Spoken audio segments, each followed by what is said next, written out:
Yes, friends, good evening. Am I audible? Please, somebody ping me.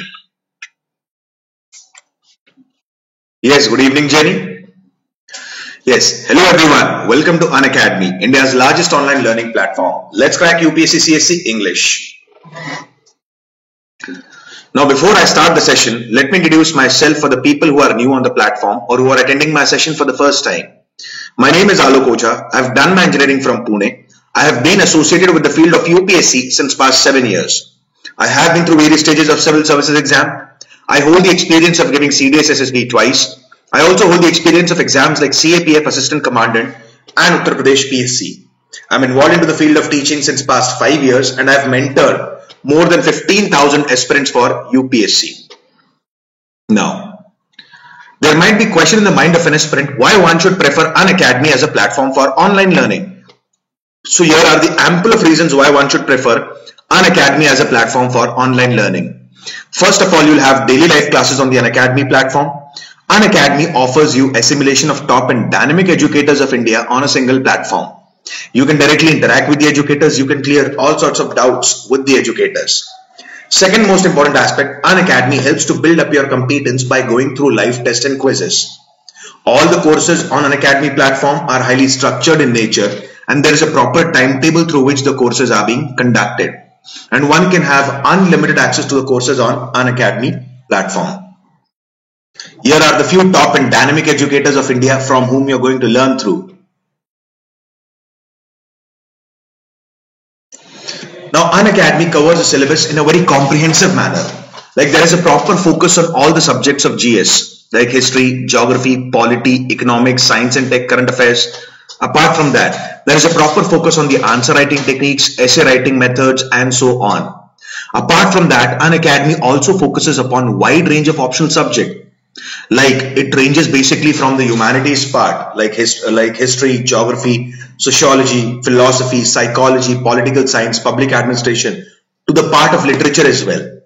English literature, Hindi literature, Maithili literature, Kannada literature, and so on. So there is also something called as iconic subscription. Now, what is majorly iconic subscription all about? Now, during the initial days, the preparation is completely haphazard. And an aspirant is majorly confused about what should I read, where should I start my preparation from, which NCERT should I prefer, which Tamil Nadu textbook book should I prefer, what should I read for the environment, like what is a proper way of reading the newspaper, what are the techniques of reading the current affairs. So during the initial days, he's confused. So there would be a mentor who would be guiding you throughout your journey for civil services preparation. That is majorly iconic subscription. So if you choose me as your mentor, please use my code AKOUS to avail 10% benefit on your subscription. My friends, from 1st of March, the benefit is going to be 5%. The discount won't be 10%. The discount would be 5% from 1st of March. So anyone who is aspiring to go for a plus subscription on Unacademy, please use my code AKOUS. I repeat the code AKOUS.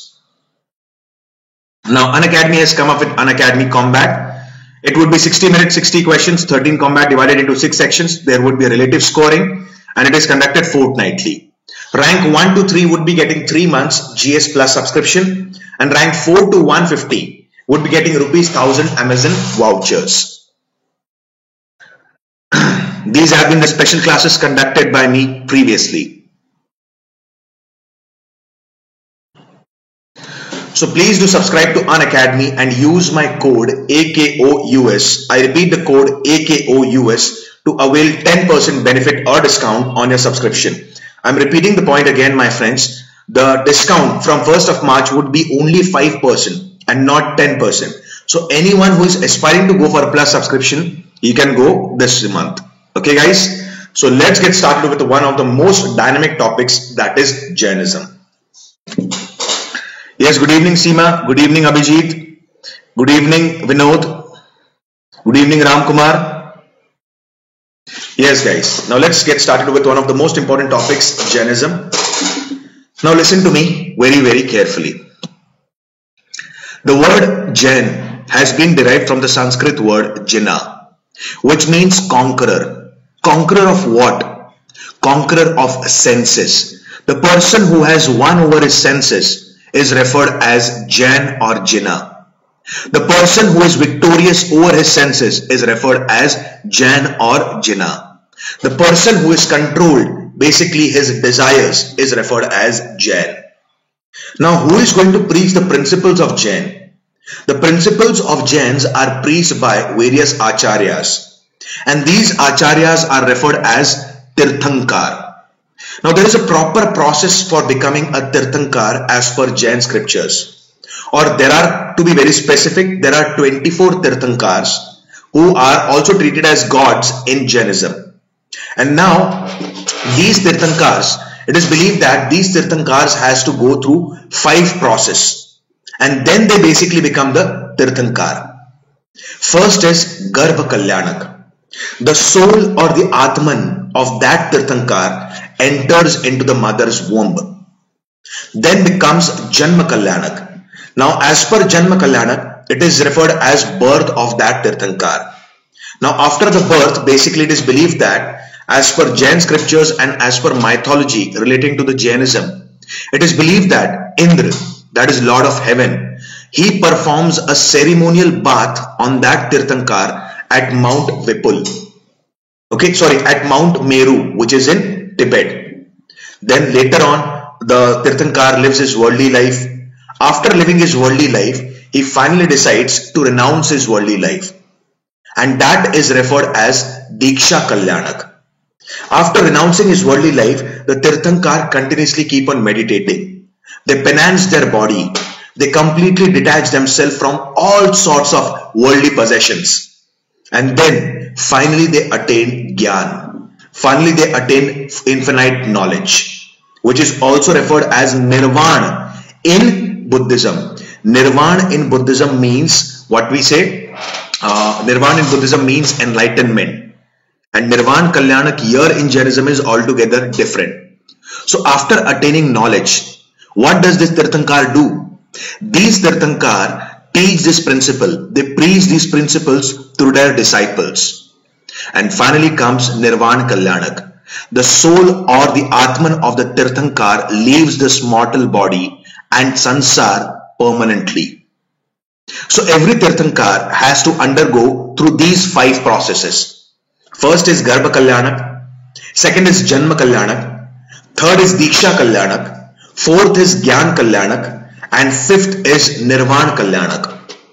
Now the soul or the Atman of the Tirthankar enters into the mother's womb, that is Garbha Kalyanak. The Tirthankars take the birth, and as per mythological scriptures of Jain, Indra, the Lord of Heaven, performs a ceremonial bath on the Tirthankar at Mount Meru in Tibet. Then comes Diksha Kalyanak. The Tirthankar completely renounces his worldly life.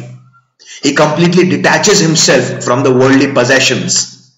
Then comes Gyan Kalyanak. It is nothing but infinite knowledge that he has acquired by penancing his body, by undergoing through the process of meditation.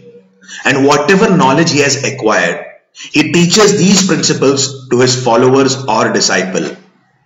And then finally comes Nirvana Kalyanak. The soul of the Tirthankar finally attains moksha, or it gets liberated from the sansar, that is cycle of birth and death. Did you get the Tirthankars till here? Please let me know. Yes guys.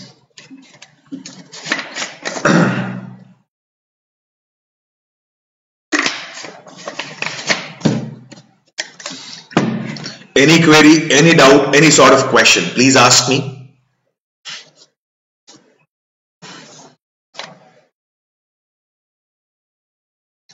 Okay. Now let's talk about major Tirthankars. Till so far, there have been no question on the major Tirthankars in the prelims exam. But we should always follow one approach while going for or attempting for the prelims exam. And that is prepare, hope for the best and prepare for the worst. I repeat, hope for the best and prepare for the worst. So that if any sort of questions can come up in the exam, we would be easily able to cope up that question. Okay guys, so let's start with major Tirthankars. First one, Rishabhnath. Okay, the symbol of Rishabhnath is bull. He is also referred as Adinath, and he is the first Tirthankar as per Jain scriptures. It is believed that after his birth, on the day which he took the solid ahar, the day which he took the solid food for the first time, it is celebrated as Akshay Tritiya by the Jains. And it is believed that he attained the true knowledge under a banyan tree. If you remember Buddhism and you remember Lord Buddha had attained the true knowledge under a peepal tree or a Bodhi Vriksh. And here Rishabhnath ji, who is also referred as Adinath, he attained the true knowledge under a banyan tree. So what do we need to remember? He is the first Tirthankar. His symbol is bull, referred as Adinath, and the day which he took the first solid food, okay, is celebrated by the Jains as Akshay Tritiya, and he is associated with banyan tree. That means that he attained the infinite knowledge under the banyan tree. Okay. Second Tirthankar is Ajit Nath. I repeat, the second Tirthankar is Ajit Nath. Okay, and his symbol is elephant. Now it is believed that a temple dedicated to Ajit Nath is located at Bandaj at Tikamgarh in northern part of MP. That is in the Bundelkhand region of MP. There can be a probable question in the UPSC prelims exam. At Tikamgarh, that is in Madhya Pradesh, which is located in Bundelkhand region, a temple is dedicated to which Tirthankar? So temple is dedicated to Ajit Nath, whose symbol is elephant. Okay. Another important temple dedicated to Ajit Nath is Taranga Jain temple. I repeat, Taranga Jain temple, which is located in Gujarat. Okay. So I'll give you a small example. If you visit any Jain temple, you will find the idols of all the major Tirthankars. I repeat, you will find the idols of all the major Tirthankars. But there are certain temples which are completely and specifically dedicated to that Tirthankar itself. Like Bandaj, like Tikamgarh, only dedicated to Ajit Nath. Taranga Jain temple in Gujarat, it is solely dedicated to Ajit Nath. So his symbol is elephant. Okay. Now, Sambhavnath. He is third Tirthankar in Jainism.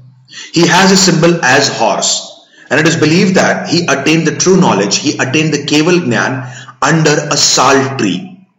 Majorly, the temple dedicated to Sambhavnath, who is a third Tirthankar, is located at Madhuban, which is in Bihar.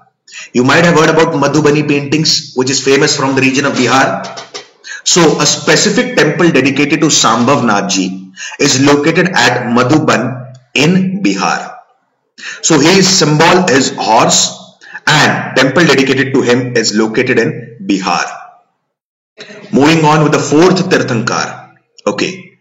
Now fourth Tirthankar is Abhinandan Nath.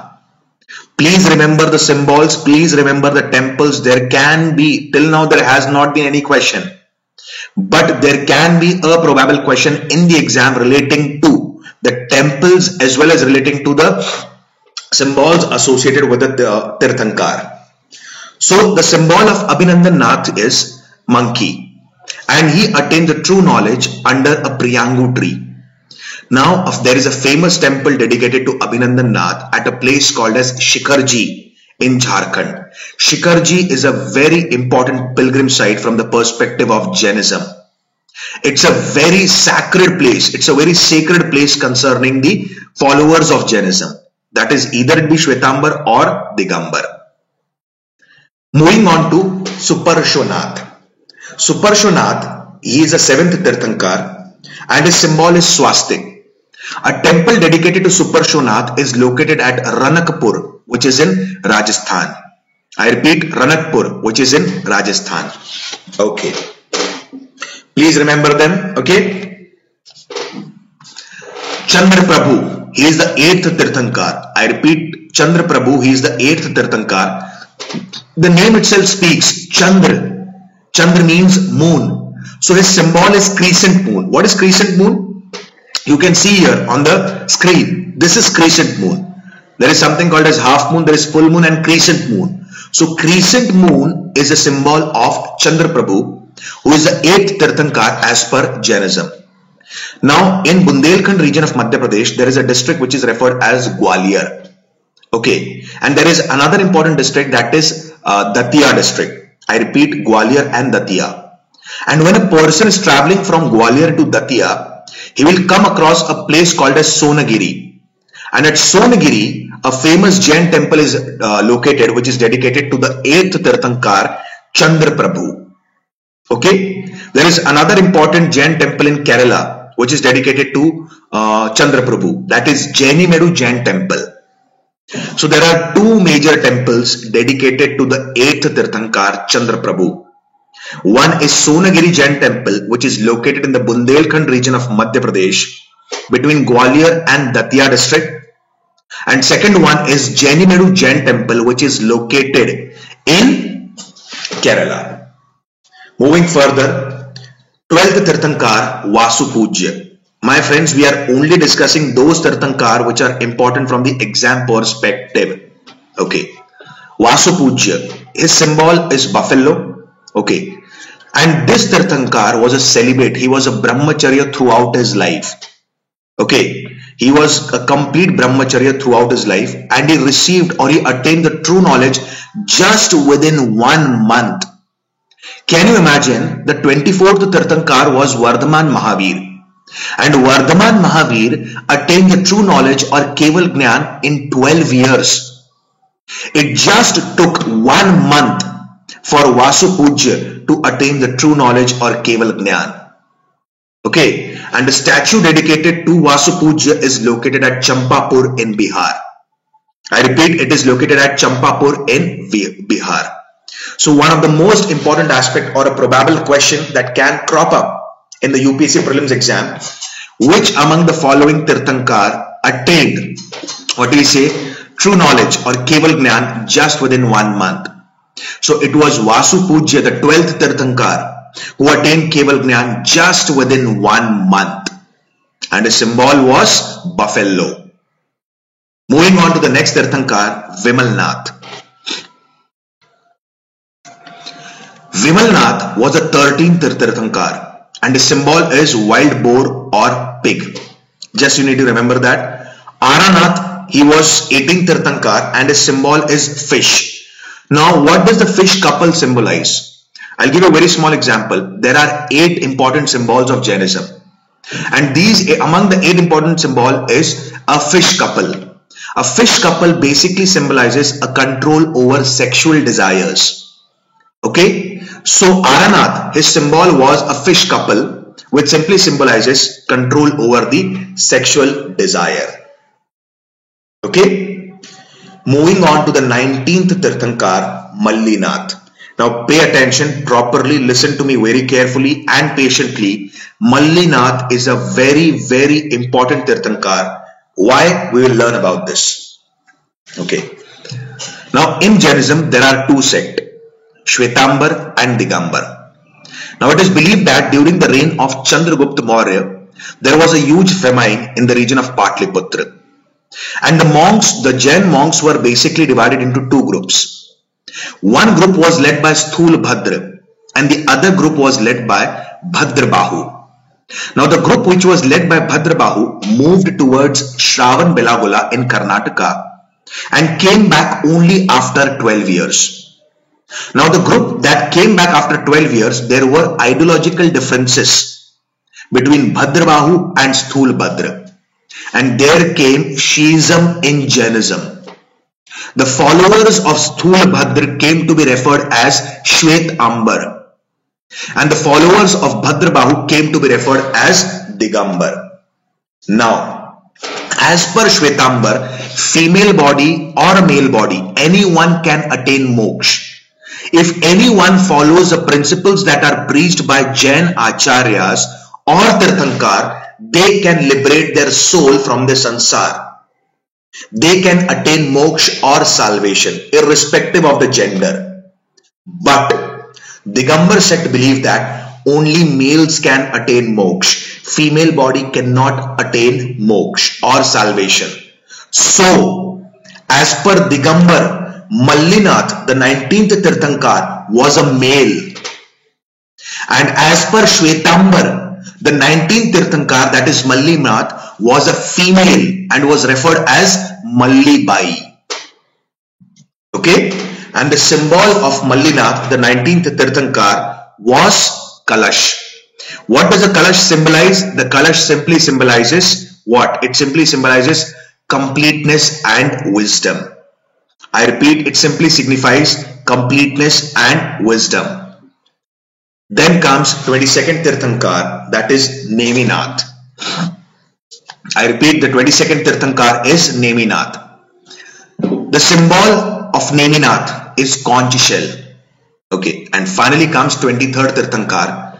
Among all the Tirthankars, the most important one is Parshabnath Ji. He is the 23rd Tirthankar of Jainism and his symbol is snake. There are 5 major principles of Jainism. I repeat, there are 5 major principles of Jainism. Satya, Ahimsa, Asteya, Aparigriha and Brahmacharya. I repeat, Satya, Ahimsa, Asteya, Aparigriha and Brahmacharya. Only the last principle, Brahmacharya, was given by 24th Tirthankar Vardhaman Mahavir. Otherwise, all the 4 principles of Jainism was given by Parshabnath. Now, he had started one sect which is referred as Nirgranth, that is free from all feeders, like a person who is completely free from all sorts of bondage, that is referred as Nirgranth. And anyone who aspires to become a bhikshu, that is a monk, and a bhikshuni, that is a nun, he completely needs to free himself from all sorts of bondage. He needs to break all the fetters, then he can become a bhikshu or a bhikshuni. The male followers of the 23rd Tirthankar were referred as Shravak. I repeat, the male followers of Parshabnath, the 23rd Tirthankar, are referred as Shravak, and the female followers are referred as Shravika. I repeat, are referred as Shravika. So my friends, please let me know, did you understand the important Tirthankars of Jainism? Please let me know. Yes guys. Any question, any doubt, any sort of query, please ask me.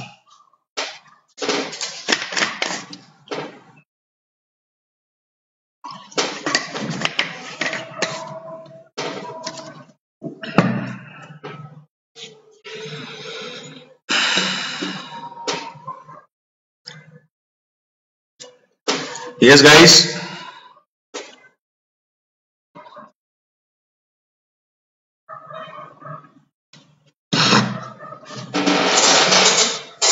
Any query? Okay guys, you understood this. Now let's talk about the 24th Tirthankar, that is Vardhaman Mahavir. Okay. Now at the time of birth of Mahavir, okay, the kingdom of his father became very prosperous. Okay, like the kingdom started flourishing a lot. That is why Mahavir was also referred as Vardhaman. Vardhaman basically means prosperity. Vardhaman basically symbolizes growth in the kingdom or flourishing nature of the kingdom. Okay, Siddharth was the father of Vardhaman Mahavir and Trishla was the mother of Vardhaman Mahavir. Okay, now it is believed that he is also referred as Nathputra. Now why he is referred as Nathputra? Let us understand this. I have already talked about this when I have taught you the Mahajanpad. There was one Mahajanpad which was referred as Vajji, and Vajji Mahajanpad was a part of Ashtakul. 8 different clans came together to form one Mahajanpad. That is why Vajji Mahajanpad was referred as Ashtakul. Some of the important ones are Natrik, Videha, Lichavi. These are the part of Ashtakul.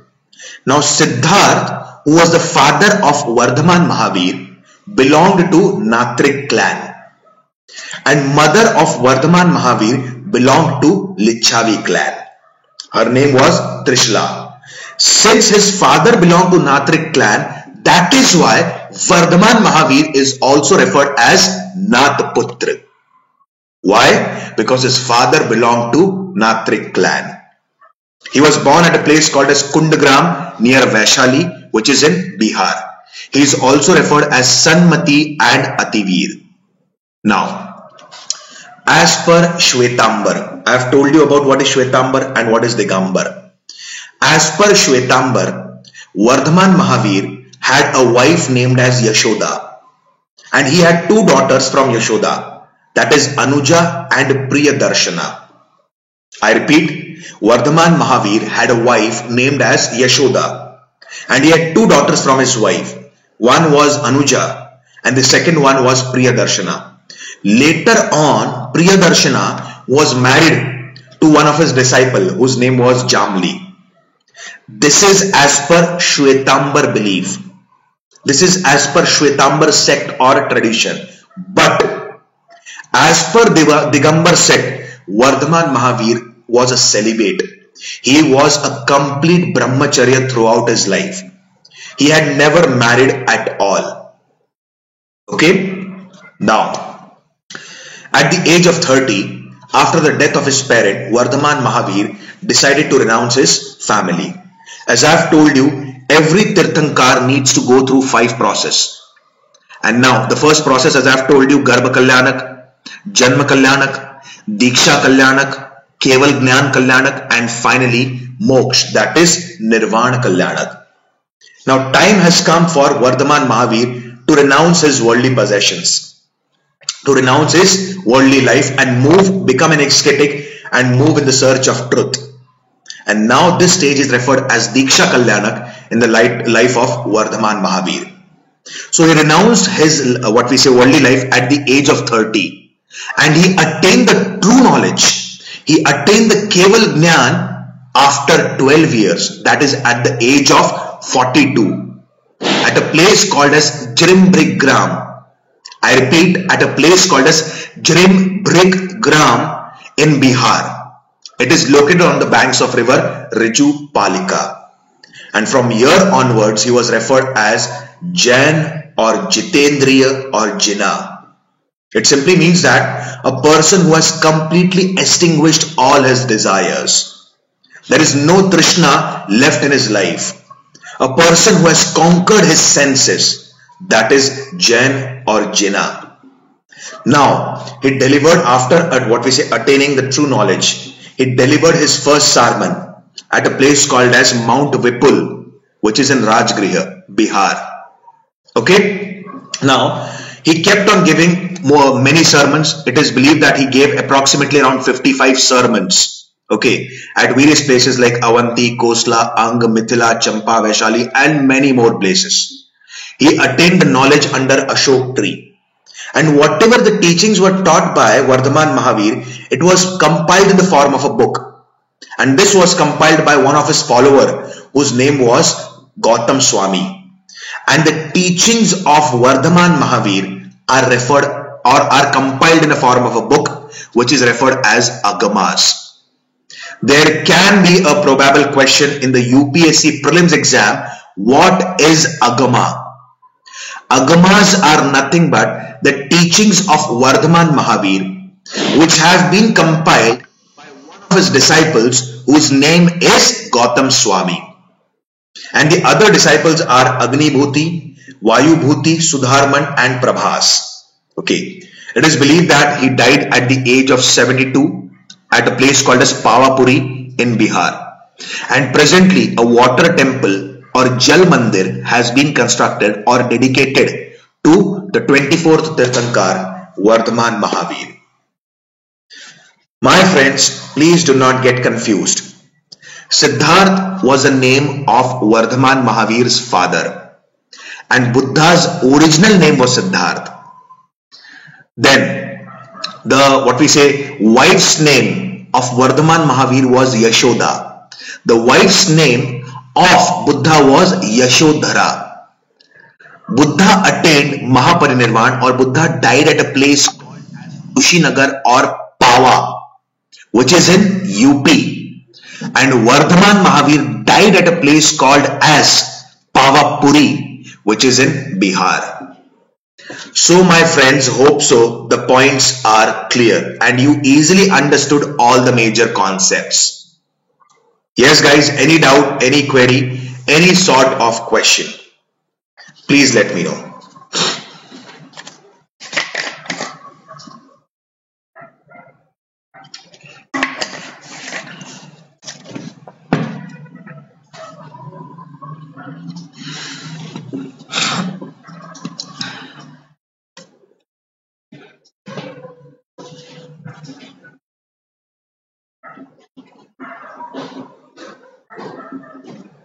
Okay guys, now let's talk about the 5 cardinal principles of Jainism. Now, as I have already told you about this, first is Satya, Ahimsa, Asteya, Aparigriha and Brahmacharya. The first 4 principles apart from Brahmacharya have been given by whom? The first 4 principles of Jainism has been given by Parshabnath, who is the 23rd Tirthankar, and only the last principle, that is Brahmacharya, has been given by Vardhaman Mahavir Ji. So now let's focus on all the major principles of Jainism. First is Satya. Satya means to be honest, always speak the truth. Now one important concept that we need to understand here is Satya is always voluntary in nature. No one can force us to speak the truth. Isn't that so? It is voluntary in nature. And only one vice or only one bad thing that we need to control is ego. Because ego is a hindrance in learning or assimilating new things in life. And ego is such a vice which completely destroys what? It completely destroys all the virtues. Like helping out others is a virtue. And if person he is egoistic, he won't be helping out others. Speaking the truth. Now, ego sometimes acts as self-defensive mechanism. Isn't that so? But until and unless a person controls his ego or destroys his ego, he cannot assimilate or learn new things. That is why a person, to be honest, he should kill the vice of ego. Then comes ahimsa or non-violence. Now, there are 3 types of hinsa: violence in thoughts, violence in words, and violence in deeds. If we continuously keep on thinking ill will of others, okay, in that case, we are not doing anything or we are not harming others, but we are disturbing our own mental peace. We are disturbing our own tranquility. So in that case, we are doing hinsa against oneself. We are violent against oneself. Second comes violence in words. Speaking in a slang language to anyone, speaking in an absurd language to anyone, that is violence in words. And then comes violence in deeds, that is physical violence. So one should not be involved in any sorts of violence, and one should strictly maintain ahimsa or non-violence in all the 3 aspects, that is thoughts, words and deeds. Now, Jainism believe in strict ahimsa. I repeat, Jainism believe in strict ahimsa, but it is highly impossible to completely maintain non-violence. For example, if you are eating food, certain microorganisms might enter your body and they might get killed. Okay, if you are walking on a road, okay, and if you do not see an ant and you crush that ant, so what does Jainism principle of ahimsa says? We cannot completely avoid ahimsa, but at least the violence should be minimum to different senses. Like there are human beings, animals and birds, they have 5 senses. There are flies and bees who have 4 senses. There are ants which have 3 senses. Worms or insects, they have 2 senses. And certain microorganismic plants and animals, they have 1 sense. And it is believed that it is more painful when violence is conducted against the animal of higher senses. So minimum violence should be there. Okay, so that is ahimsa or non-violence. Asteya or achurya. One should not, what we say, claim over the things which does not belongs to them. And one should earn his livelihood by his own sweat, by his own labor. In very simple words, one should earn his bread through his hard work. And one should not claim anything which does not belong to him. Because claiming anything without any hard work which does not belong to him is equivalent to stealing. And Jainism believes in the principle of asteya or achurya, that is non-stealing. It is also believed that the bhikshus or bhikshunis should only take that much alms that is required to suffice their hunger. Alms beyond that is also considered as theft in Jainism, is also considered as stealing in Jainism. So they believed in asteya or achurya, that is non-stealing. Then comes aparigriha, non-possession or non-attachment. Now, I'll give you a very small example. Okay, suppose you have a phone. Desire is a cause of sorrow, and desire has no limit. Only sky is limit. And desire, ichha or trishna is always wrong. Why? Because desire will always give you two negative things. Now let us understand things. I'll give you a small example so that you can easily understand the things. Suppose you have a small phone. Now you develop a desire that I want to buy a smartphone. You buy a smartphone. Can you guarantee me that you will remain happy with that smartphone throughout your life? No. Now you develop a desire to buy an Android phone. Again, few days later, you develop a desire to buy an iPhone. So what is happening here? As soon as your desires are getting fulfilled, you develop a greed for another desire. And if the desires are not fulfilled, what will happen? You become sorrow, you become unhappy. There is sorrow in your life. That is why desire is always considered as negative. So it is not possible to completely end the desire, but at least one can have a control over his desires. And now, for a monk or a nun, he completely needs to detach himself from the worldly possession if he aspires to become a monk or a nun. Suppose if I want to become a monk, I have a property, I have my physical assets, I have a good bank balance, and if I want to become a monk, my mind will continuously cling to my property. My mind will continuously cling to my bank balance. I won't be able to focus on the meditation practices. That is why before becoming a monk or a nun, one compulsorily needs to give up all sorts of attachments. That is referred as non-possession, non-attachment or aparigraha. Rather it be of wealth, property, clothes, house, father, mother, spouse, pleasure and painful feelings towards any object, that is called as non-possession or aparigraha. And finally comes brahmacharya. This is majorly for the monks and nuns. They should observe strict non-violence. Sorry, they should observe strict celibacy.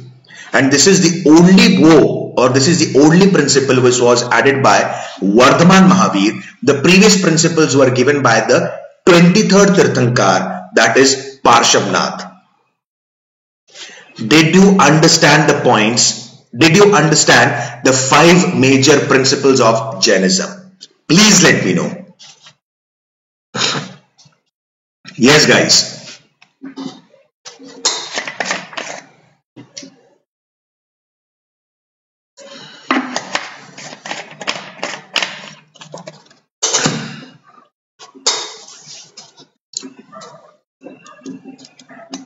Okay.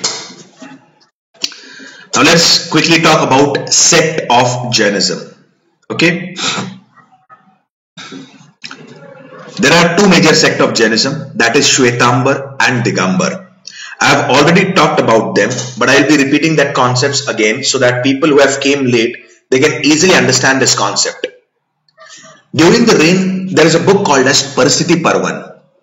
And Paristhiti Parvan is a book which is written by Hemchandra. It majorly talks about the sect of Jainism and there is a story associated with it. During the reign of Chandragupta Maurya, a Mauryan dynasty ruler or founder of Mauryan Empire, it is believed that there was a famine in the region of Patliputra. And the Jain monks were divided in 2 groups. One group was led by Sthula Bhadra and the other group was led by Bhadrabahu. The group which was led by Bhadrabahu moved towards southern part of India, that is Shravan Belagula in Karnataka. And the group which was led by Sthulabhadra, they stayed in Patliputra itself. Okay. Now, the group which moved towards the southern part of India came back after 12 years. And when they came back after 12 years, there were ideological differences between Sthulabhadra and Bhadrabahu. And from now onwards, there was division in Jainism. There was Shiism in Jainism. The followers of Sthulabhadra came to be referred as Shwetambar, and the followers of Bhadrabahu came to be referred as Digambar. Now, what is the difference between Digambar and Shwetambar? Now listen to me. Digambar monks do not wear any clothes. They are completely naked. They believe that the Ambar, that is the sky, and the Dig, that is the Disha, the four direction, are their apparels, are their clothes, are their vastra. So Digambar monks are completely naked. They do not wear any clothes. Okay. Now, basically, there are female Digambars as well, and the female Digambars are referred as Aryikas, and they wear white sari and a white mask along the face. Okay. Now, Digambar monk is characterized by three major things. One is Pichi, second is Kamandal, third is Shastra. I repeat, Pichi, Kamandal and Shastra. What is Pichi? Pichi is nothing but a broom which is made up of a fallen peacock feather. Now, why it is used? Like whenever these monks are moving to a particular place, and before sitting, they clean this area with the help of that broom. They clean this area with the help of that pichi. Why? Because if there are small insects or animals like ants, they will move side apart and they won't die. Then comes Kamandal. Kamandal is nothing but a wooden container in which water is carried. And third comes Shastra, that is scriptures. Through this Shastra, they are going to preach their disciple.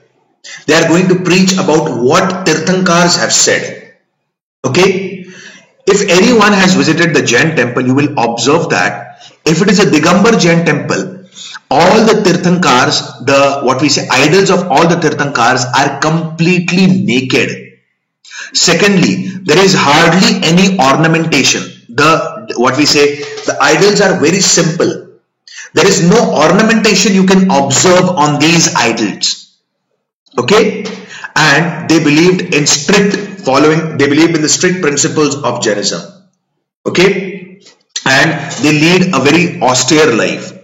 Now, you might have heard about, if you have any one of the friends who is Jain, there is also something called as Paryushan. Now, this Paryushan is exactly held for 10 to 14 days. And during this Paryushan, there is a strict following of the principles. Like the meals should be possessed before the sunset. One cannot drink water before the sunset. After the sunset, they can only have a meals at the fixed times of the day, not randomly or in a haphazard manner. So they believe in very strict following and they lead a very austere life. So these are the other subsect of Digambar, sect. It is not necessary to remember all these subsect.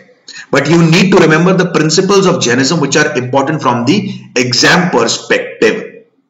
Now comes Shwetambar.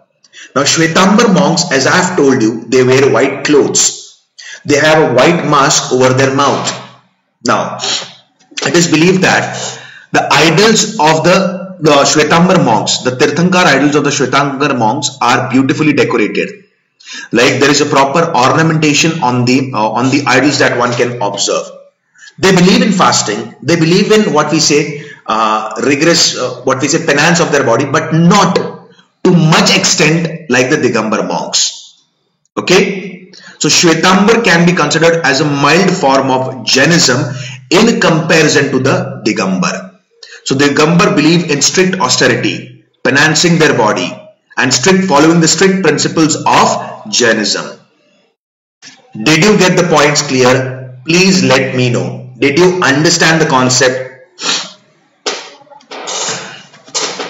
Yes, guys.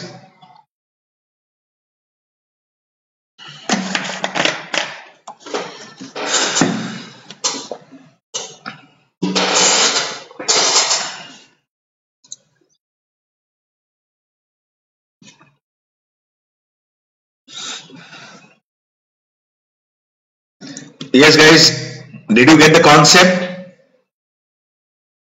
Okay, thank you. Now let's talk about important Jain temples. If the question crop up in the exam about the Jain temples, the question would be majorly in the form of match the following. On one side there would be temples, on the other side there would be locations that have been mentioned. Okay, you won't be getting any sort of questions which are deep and intricate. Okay, now let us talk about the temples, important temples. First is Palitana Jain temple. Please remember the locations of these temples. I'm repeating these points again and again. These locations are very, very important from the exam perspective. Palitana Jain temple. It is located in Bandhaj district of Gujarat. Now it is located on Shatrunjaya hill. Shatrunjaya basically means one who has conquered his inner enemies. One who has conquered his what we say senses. So basically it is believed that these temples, it is not one temple, these are group of small temples. So majorly the Palitana Jain temple is located in Gujarat on Shatrunjaya hills. Now there are 24 Tirthankars. 23 Tirthankars out of 24 Tirthankars have visited Shatrunjaya hills, except one Tirthankar, that is Neminath. He has never visited Shatrunjaya hills in his lifetime. Okay, and there are, as I have told you, it is a group of small temples. Totally there are 800 temples in Palitana Jain temple, and you can find the idols of all the major Tirthankars in the Palitana Jain temple. And majorly the temple is actually dedicated to Adinath or Rishabhnath, whose symbol is bull and is the first Tirthankar in the first Tirthankar as per Jainism. So Palitana Jain temple is located in Bhavnagar district of Gujarat. Except one Tirthankar, every Tirthankar has visited the Shatrunjaya hill, and that Tirthankar was Neminath. Moving on to the next temple, Dilwara Jain temple. Now Dilwara Jain temple, it is located in Rajasthan. It is located, to be very specific, in the Mount Abu in Rajasthan, and it was constructed by Chalukyan dynasty ruler Vimal Shah. Now it consists of 5 Jain temples, and the entire temple is majorly made out of white marble. It is one of the finest specimens of the Jain architecture because the entire temple is made out of white marble. And there can be a probable question in the exam: Dilwara Jain temple in Mount Abu was constructed by which ruler, or was constructed by which dynasty ruler? So it was constructed by Chalukyan dynasty ruler whose name was Vimal Shah. Okay. Now Pavapuri Jain temple, as I have told you, Vardhaman Mahavir, the 24th Tirthankar of Jainism, who had its symbol as lion, died at a place called as Pavapuri in Bihar. And at the place where basically this Vardhaman Mahavirji died, okay, a temple has been dedicated to him. And since exactly in the front of a temple there is a lake which is full of lotus, there is a small pond which is full of lotus, that is why this temple is also called as Pavapuri Jal Mandir, and it is dedicated to the 24th Tirthankar with its symbol as lion. Now lotus also symbolizes purity and prosperity. Now it is believed that this temple might have been constructed by Nandi Vardhan. And who was Nandi Vardhan? Nandi Vardhan was the elder brother of Vardhaman Mahavir, the 24th Tirthankar. So Jal Mandir in Pavapuri is completely dedicated to whom? The Jal Mandir in Pavapuri is completely dedicated to Vardhaman Mahavir, the 24th Tirthankar of Jainism. Okay. Moving further, Bahubali statue. Bahubali statue, you might have heard or you might have seen this in the movies as well. I'll give you a small example. If anyone of you might have seen the movie PK, in that also Bahubali statue has been depicted. Okay. Now what is this? Who was Bahubali? Rishabhnath or Adinath, the first Tirthankar of Jainism. His elder son's name was Bahubali. Okay. Bahubali means one with strong arms. It is believed that he did not become Tirthankar, but he was qualified enough to become the Tirthankar.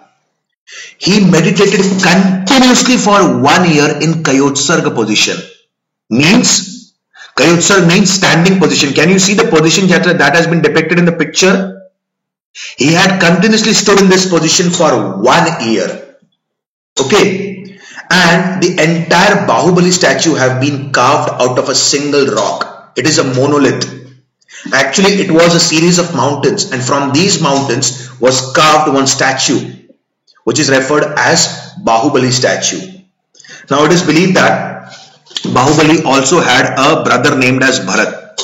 Initially, he had a fight with his brother for the property, Bharat. But later on, Bahubali realized that I am fighting against my brother just for this minuscule property.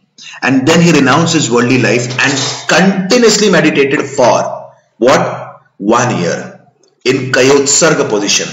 You can see in the picture that is depicted here. Kayotsarga means standing position, continuously standing for 1 year. And now it is believed that it is located at Shravan Belagula in Karnataka. It is also referred as Gomteshwar statue. And every 12 years, like in Hinduism, there is Kumbh Mela. Isn't that so? At how many places Kumbh Mela is held, guys? Yes, can anyone tell me? It is held at 4 places. Prayagraj on the banks of river Ganga. Haridwar on the banks of river Ganga. Then Ujjain on the banks of river Shipra. And finally comes Nasik on the banks of river Godavari. Similarly, after every 12 years, there is a Jain congregation here. And the entire statue of Bahubali is anointed from head to toe in Abhishek of milk. That is, his Abhishek is done completely in the milk. So this is majorly about the Bahubali statue, which is located in Shravan Belagula, Karnataka. It is also referred as, okay, yes Seema, it is also called as Mahamastak Abhishek. I repeat, the entire process is also referred as Mahamastak Abhishek. From mastak to toe, the entire statue is completely anointed in what we say, milk. Moving further, you need to remember these places and the temples, caves which are associated with Jainism. One is Ranakpur Jain Temple, which is located in Rajasthan. Lodhruv Jain Temple, which is located in Jaisalmer, Rajasthan. It is dedicated to Parshabnath, who was a 23rd Tirthankar with the symbol as snake. Mallagurdi Jain Temple, it is located in Tamil Nadu and it was built by Chola dynasty ruler. And it is dedicated to whom? It is very, very important, guys, because this temple is dedicated to Mallinath, the 19th Tirthankar. And if you remember, guys, I have told you, as per Digambar, Mallinath was a male. And as per Shwetambar, the 19th Tirthankar Mallibai or Mallinath was a female. Okay? So, Mallagurdi Jain Temple, it is located in Tamil Nadu and was built by Chola dynasty ruler. Please remember this temple. It is very, very important from the exam perspective. Then comes Khandagiri and Udaygiri caves. It is located in Odisha. Okay? Ellora Caves, Aurangabad district of Maharashtra. Please remember, it is not Ajanta Caves, guys. Yesterday, when I was teaching Buddhism, I have talked about the features of Ajanta Caves and Ellora Caves. Ajanta Caves are solely dedicated to Buddhism. And Ellora Caves are dedicated to Buddhism, Hinduism and Jainism. So it is not Ajanta Caves, it is just Ellora Caves which are dedicated to Jainism. Ayol and Badami Caves in Karnataka also dedicated to Jainism. Are the temples clear? Please let me know. Okay, Seema, you are from Karnataka. Good. Are the points clear, my friends? Please let me know.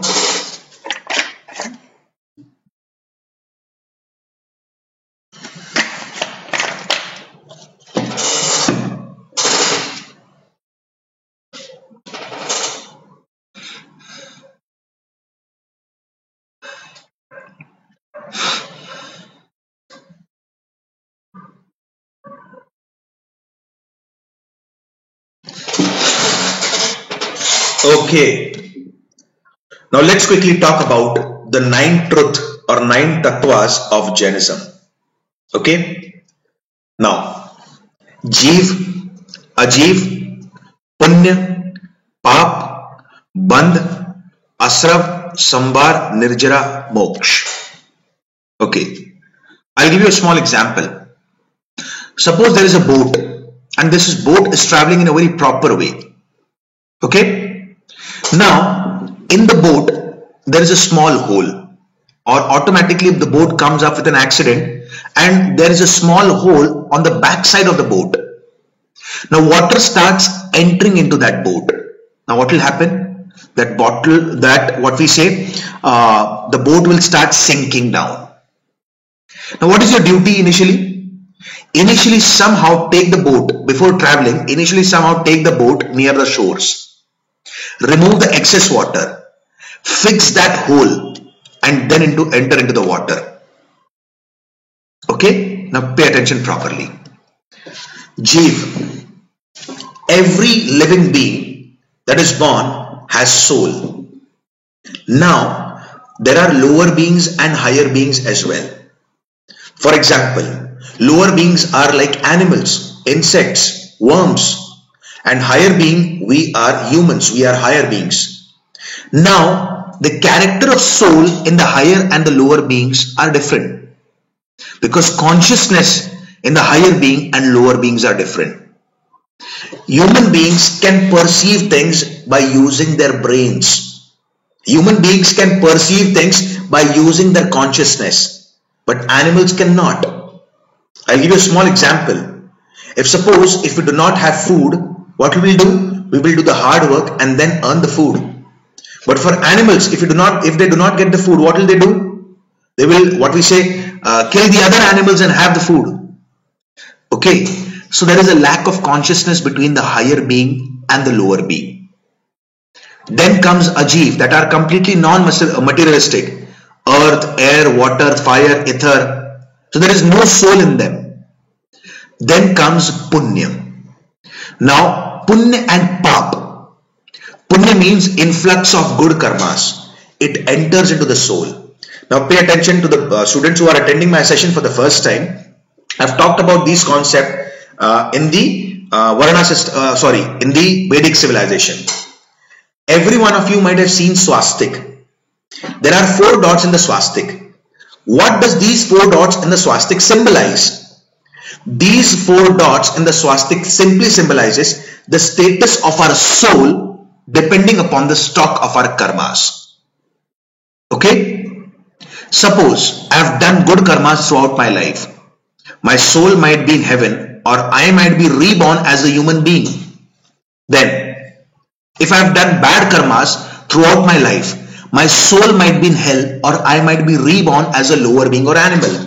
So the status of my soul completely depends upon the stock of my karmas. Now, what is punya? Punya means influx of good karmas. If you are helping out anyone, that is punya.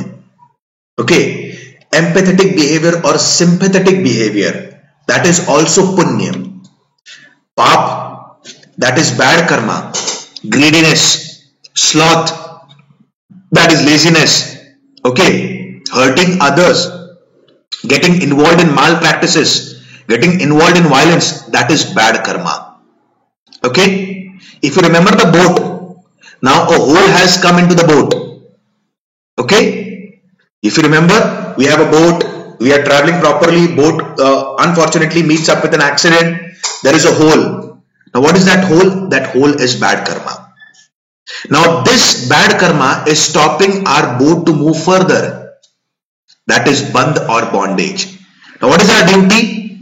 Our first duty is to fix that hole. And before that, first of all, I will need to remove that bad karma.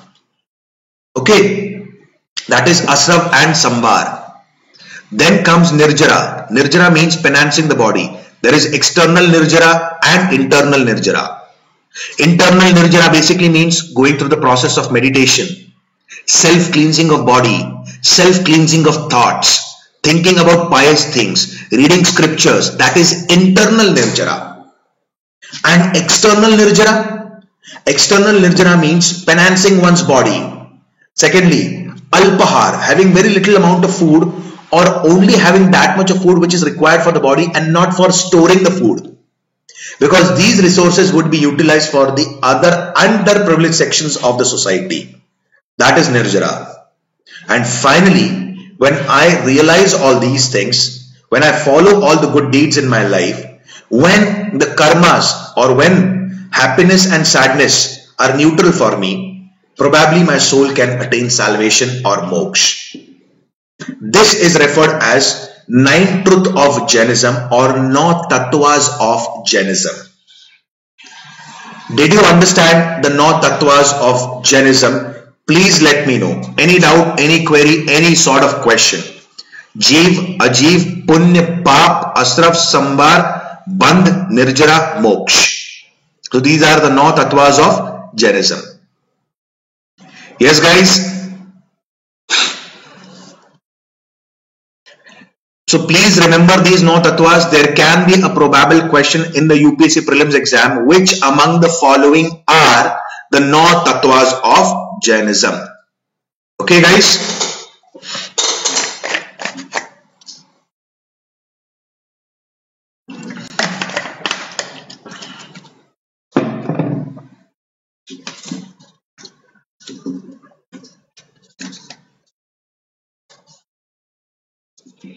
Are the points clear? Please answer me guys so that I can move further.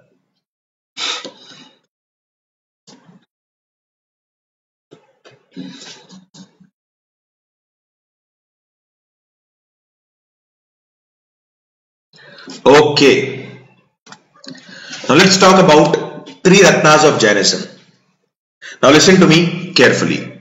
Samyak Gyan, Samyak Darshan, Samyak Charit. Right knowledge, right knowledge, Samyak Darshan, right experience and right action. These are the 3 Ratnas of Jainism. And if one follows these 3 Ratnas, what will happen?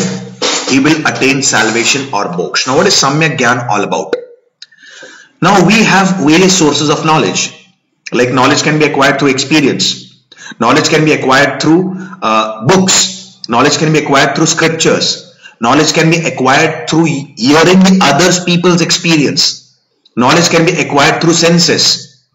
Okay, I'll give you a very small example. Our knowledge plays a very crucial role in building up a perception. How? Suppose you go to a restaurant, and when you visit a restaurant, what will happen? You order a particular dish. As soon as the dish is ordered and the dish arrives at your place, you haven't tasted that dish, but still we have made a prejudgmental perception about that dish. It looks good. It is not looking good. But once we have that dish, we'll have 3 sorts of feeling: pleasant, unpleasant, or indifferent. Yes, if the dish is good, if it's tasty, you'll say that it's actually good. Then secondly, what will happen? If the dish is not good, you'll say, yaar, it's bakwas. It's not tasty. The food is not cooked properly. And indifferent. You cannot understand the taste. So it is based upon what? It is based upon your sensory experience. So majority of the knowledge that we have right now is based upon our sensory experience because we have experienced it through our senses. Okay? There is another theory which is called as Anekantvad. Now let us understand 3 theories. When a person can take a sound decisions or judgments. I'm sorry, excuse me. Sound decisions or judgment. Anekantvad, Shayadvad and Nayavad. Anekant means more than one. Suppose if you are arriving at a particular decision and this decision has been taken by you on a particular issue and you have not discussed this issue with anyone else, there might be a probability that wrong things might have cropped up in your decision. Why? Because you have not assimilated the thoughts of others while taking that decision. Now what will happen? You involve 8 to 10 people while making a decision on a particular issue. Now whatever decisions you have taken, the second person will remove certain flaws from that decision. So what will happen? The flaws will move out. Whatever decision the second person has taken, the third person will find out flaw from that. So whatever flaws are left, that are removed. So by the end, all the flaws are filtered out. And what will happen? Sometimes even after this, sometimes we miss out certain thing. For example, the weight of a man on a moon and the weight of a man on the earth will be different. Obviously, it will be 1/6 on the moon. Whatever feeling you have right now, you won't be having the same feeling in the morning. For example, if you are partying, you would listen to the loud music, but in the morning, if you wake up at 4 o'clock or 5 o'clock in the morning, you want a very serene and a peaceful sound. Your gadget is the same. You have the same earphone. Okay, but the feelings are different. Isn't that so? So there are certain things which are beyond our imagination. That is Shayadvad. So if Anekantvad and Shayadvad both are mixed, it will give to a new theory which will be more profound. That is Nayavad. And what is the most characteristic feature of Nayavad? The most characteristic feature of Nayavad is your ego would be suppressed.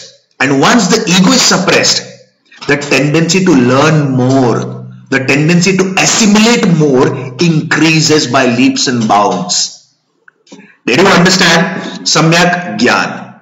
Samyak Darshan basically means whatever we have experienced, and majorly the things we experience is through our karmas, that is punya or pak karmas. Acharya Swami has written on Samyak Darshan, and once we have learned this Samyak Charit, whatever we learn the good things, it should be imbibed in our character. For example, I'll give you a very small example. We have learned from the childhood itself, we should respect our parents, teachers and elders. Okay? But if we do not imbibe this in our character, what is the use of such a learning? We have learned that politics without principles is worthless. If there is no principles that are followed in the politics, if there is no accountability of the government towards the people, so what is the use of such politics? So whatever we have learned should be reflected in our character. That is Samyak Charit, right conduct. Then refraining from the violence, control of passion, meditation and concentration, fasting at regular interval, offering the food to the what we say needy people or the ascetic, that is getting involved in philanthropic activities. Did you understand Samyak Gyan, Samyak Darshan and Samyak Charit? Please let me know.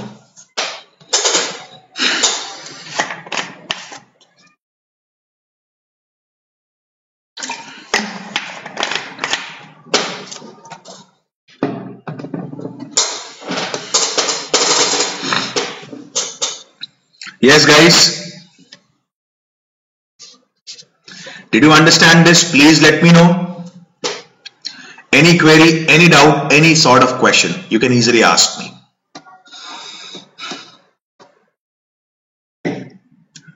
Now let's talk about 8 symbols of Jainism.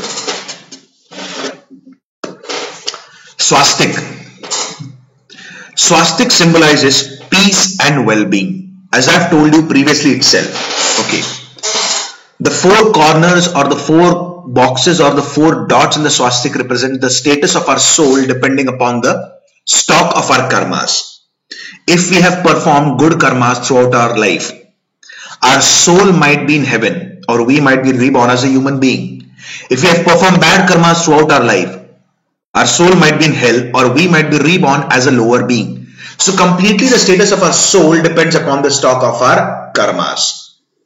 So what do I mean to say here? If a person through his right efforts reduces the bad karmas and increases the good karmas, automatically there would be peace and well-being in his life. So swastik symbolizes peace and well-being. Nandavarta means large swastik. Shrivast. Shrivast basically it is a mark on Jinnah's chest. Jinnah means a person who has conquered his inner senses. So this simply signifies the pure soul. Vardhamanak. What is Vardhamanak? Vardhamanak is a shallow earthen lamp. And when the lamp is lit, what does that lamp do? The lamp clears all the darkness prevalent around. Similarly, Ardhamanak, knowledge is like a lamp. This knowledge, okay, this knowledge is going to remove the voice of darkness from our life. It is going to expel the negative thoughts from our life, from our mind. So Vardhaman is simply signifies fame, wealth, merit. That is why, as I have told you, Mahavir is also referred as Vardhaman. Why? Because after his birth, his father's kingdom became more flourishing. It became more and more prosperous. Kalash. Kalash is a pot which is completely filled with water. What does this simply exemplify? This simply exemplifies wisdom and completeness. Okay.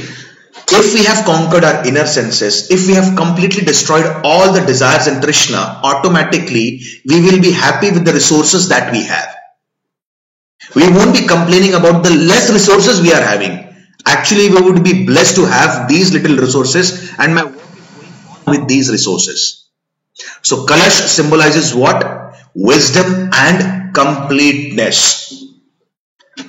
Then comes Bhadrasan. Like it is a higher seat which has been sanctified because a Jinnah or an Acharya has sat on that that seat. Then comes Meena Yugal. What is Meena Yugal? It is a fish control which symbolizes control over sexual desires. And Darpan. Okay. What is Darpan? It is nothing but reflecting our inner self, our true self. I've told you the story yesterday also. I'm repeating that story of 10 seconds, 15 seconds today again. The story goes like, there was one treasure which needs to be hidden. And every god suggested that it should be hidden in the space. Everyone accepted this. But one god said that in the coming years, the technology will develop by leaps and bounds that humans will reach in the space. So treasure won't remain hidden. Everyone accepted this. Another god said that this treasure needs to be hidden beneath the earth's surface. So someone suggested that if humans can reach the space, like they can also reach the earth's surface. One god suggested one thing. Do not hide it anywhere. Hide this treasure within the human being themselves. Why? Because human beings are never going to dive deep inside themselves. And once they dive deep inside themselves, they can create miracles in life. So what is Darpan? Darpan is reflecting one's true self. Okay. So these are 8 symbols of Jainism. Hope so you understood the concept, guys. Please let me know. Yes, guys.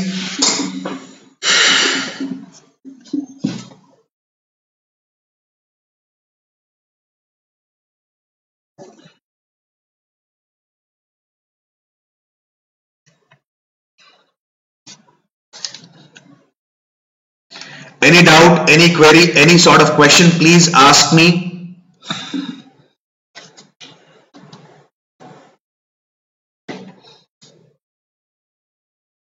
Okay, so let's talk about this symbol. You might have seen this symbol in the Jain temples, on the flags of Jain, or you might have seen this symbol on the cars or the houses of the Jain. What does this symbol mean?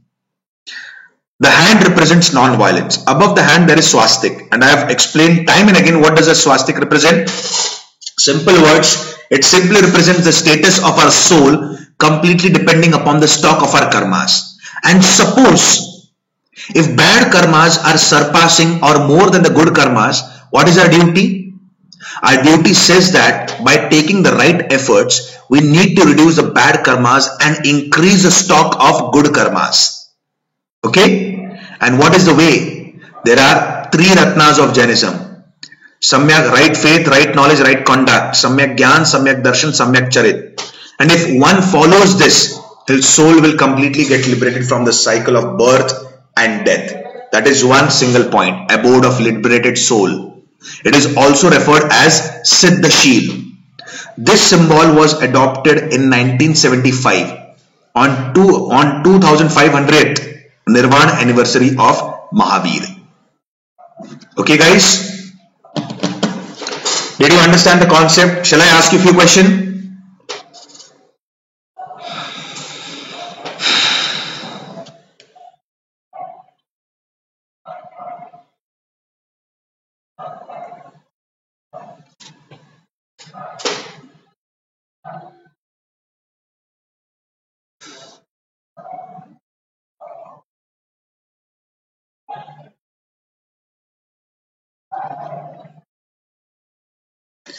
Okay. Now let's quickly talk about the Jain literature in short. Within few seconds we'll understand about the Jain literature. Now the Jain literature are written in Prakrit and Ardh Magdi language. Like how we have seen the Pali literature, it has been written in which language? Sorry, the Buddhist literature majorly, I'm using the word majorly, they are written in Pali language. Similarly, Jain literature are majorly written in Prakrit and Ardh Magdi language. Okay. Now the teachings of Vardhaman Mahavir, as I've told you, are called as Agamas, and these writings or the teachings have been compiled by one of his disciple referred as Gautam Swami. Okay. Now actually the Jain literature are divided into different parts. 12 Angas, 12 Up-Angas, 10 Prakirnas, 6 Chhed Sutras, 4 Mool Sutras and 2 Kulika Sutras. Pay attention properly. Listen to me patiently. Remember the numbers 12, 12, 10, 6, 4, 2. 12 Angas, 12 Up-Angas, 10 Prakirnas, 6 Chhed Sutras, 4 Mool Sutras and 2 Kulika Sutras. So what is mentioned in the 12 Angas? The discourses or the pravachans given by the various Tirthankar has been mentioned in 12 Angas. What has been mentioned in 12 Up-Angas? The discourses or the pravachans that were given previously in 12 Angas, their explanation has been given in 12 Up-Angas. 10 Prakirnas. So what is 10 Prakirnas all about? The various principles or the doctrinal matters of Jainism are given in 10 Prakirnas. Like we have seen right now, the 5 principles of Jainism, that is Satya, Ahimsa, Asteya, Aparigraha and Brahmacharya. We have seen 3 Ratnas of Jainism. What is that? Samyak Gyan, Samyak Darshan, Samyak Charit, right faith, right knowledge, right conduct. Then we have seen 9 Tattvas of Jainism, Jeev, Ajeev, Punya, Pap, Samvar, Asra, Bandh, Nirjara, Moksha. So what are these? These are the principles of Jainism. These are doctrinal matters associated with Jainism. And these has been mentioned in 10 Prakirnas. 6 Chhed Sutras. What rules and regulation needs to be followed by the bhikshus and bhikshunis? What rules and regulation needs to be followed by the monks and nuns has been mentioned in 6 Chhed Sutras. 4 Mool Sutras. Now, what steps needs to be followed while becoming a monk? Chhed Sutras are rules and regulation after becoming a monk and a nun. And before entering into the early stage of monkhood, what rules and regulation needs to be followed? That has been mentioned in Mool Sutras and Kulika Sutra. Entire summary of Jain literature has been mentioned in Kulika Sutra. I repeat, 12 Angas, 12 Up-Angas, 10 Prakirnas, 6 Chhed Sutras, 4 Mool Sutras and 2 Kulika Sutras. Angas means what? Angas basically means the discourses or the pravachans of the Tirthankar. Up-Angas means explanation to those pravachan. Prakirnas means the principles or doctrinal matters associated with Jainism. The rules and regulation that a monk and a nun need to be followed. Cheda Sutra. Mool Sutras means what needs to be done in the early stages of monkhood. And Kulika Sutra. Kulika Sutra means the summary of the entire Jain literature. Okay. Now there is another important Jain literature which is Mahapuran. Now Mahapuran, it is written by two people, Jinsen and Gunabhadra. Please remember this. Very, very important one. Can be asked probably in the exam. Mahapuran is written by two people, Jinsen and Gunabhadra. Now, Mahapuran is divided into two parts, Adi Puran and Uttar Puran. Adi Puran has been written by Jinsen and Uttar Puran has been written by Gunabhadra. I repeat the points again. Mahapuran is divided into two parts, Adi Puran and Uttar Puran. Adi Puran is written by Jinsen and Uttar Puran is written by Gunabhadra. Okay. There is another book which is also compiled by founder of Digambar sect, that is Bhadrabahu, and that book is Kalpa Sutra. It is a biography of 23rd and 24th Tirthankar, that is Parshavnath and Vardhaman Mahavir. There is another important Jain text, Ratnamalika, which is written by Rashtrakuta ruler Amogh Varsha. I repeat, Ratnamalika. This question has been asked in the UPSC prelims exam. So Ratnamalika, it is a Jain text written by whom? It is written by Rashtrakuta ruler Amogh Varsha. Did you understand the concepts, guys? Please let me know. Any doubt, any query, please ask me.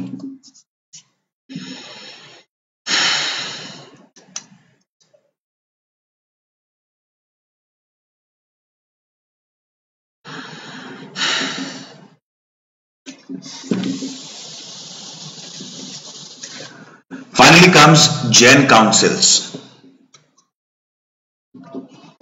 Now, first Jain council, it was held at a place called as Patliputra in 3rd century BC. It was patronized by the founder of Shwetambar sect, that is Sthul Bhadra. Now, as I have told you, there were 12 Angas, 12 Upangas, 10 Prakarnas, 6 Cheda Sutras and so on. So prior to 12 Angas, there might be certain literature. So prior to 12 Angas, there were 14 Purvas. Now 14 Purvas also spoke about the various discourses of the Tirthankar. So these 14 Purvas were replaced by 12 Angas. Okay. And this occurred in which Jain council? First Jain council. Second Jain council. Second Jain council, it was held at two places, Mathura and Vallabhi. At Mathura, the Jain council was patronized by Skandela. And at Gujarat, Vallabhi, it was patronized by Devardhagani. This council saw the compilation of Angas and Upangas. So just remember one thing. In the first Jain council, the 14 Purvas were replaced and Angas came in. And in the second Jain council, what happened? There was compilation of the Angas and the Upangas. Did you understand the points, my friends? Please let me know. Please go through these important facts. These important facts have been asked in UPSC prelims exam, CDS exam, CAPF assistant commandant exam and few state PSCs. So please go through this.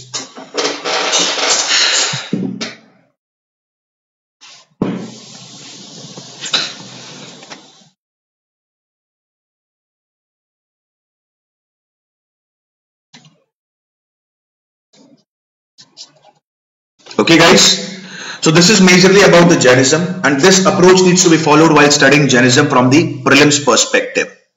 So guys, I'll inform you one more thing, that from 1st of March, you will be getting only 5% discount on your subscription, plus subscription. So if anyone who is aspiring to go for a plus subscription, okay, in this month they can go for this because they'll avail 10% discount on that.